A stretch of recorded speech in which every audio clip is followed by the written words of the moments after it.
Fight start చేయడం easy మామ, కానీ ఆపడమే కష్టం. అందుకే అంటారు కంట్రోల్ ఈక్వల్ టు స్ట్రెంగ్త్ అని. ఈ 3 ఐసోమెట్రిక్ హోల్డ్స్ ట్రై చేయ మామ, నీ బాడీ ఫైటర్ లాగా స్ట్రాంగ్ అయిపోతుంది. అది కూడా నీ రూమ్లోనే, ఎలాంటి ఎక్విప్మెంట్ అవసరం లేదు. ఇది పుషప్ పొజిషన్. మీరు ఎంతసేపు హోల్డ్ చేయగలుగుతారో అంతసేపు హోల్డ్ చేయండి. ఇలా ఇది కనుక రెగ్యులర్గా చేసిన అనుకో, నీ కోర్ స్టీల్ అయిపోతుంది. ఎవడన్నా పని చేసినోడు ఏం కాదు. మీ లెగ్స్ 90 degrees ఉండాలి అండ్ మీ హిప్ వాల్కి స్ట్రైట్గా ఉండాలి. ఇలా మీరు ఎంతసేపు హోల్డ్ చేయగలుగుతారో అంతసేపు చేయండి. మీరు ఇలా ఎక్స్ట్రా వెయిట్ కూడా యాడ్ చేసుకోవచ్చు మీరు కావాలనుకుంటే. సో స్టార్టింగ్లో బాగుంటుంది మామ, తర్వాత లెగ్స్ షేక్ అవుతాయి. Trust me legs power build అవుతుంది.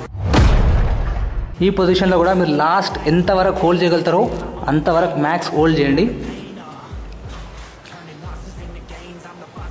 ఇలా నిన్ను నువ్వు ఎంతసేపు హోల్డ్ చేసుకుంటే అంత పంచ్ పవర్ పెరుగుతుంది, నాక్అవుట్ పవర్. గింతే కదా అని తీసి పడేక మామ, చేసి చూడు తెలుస్తుంది. ఇలాంటి వీడియోస్ ఇంకేమైనా కావాలనుకుంటే కామెంట్ చేయండి. Bye for now.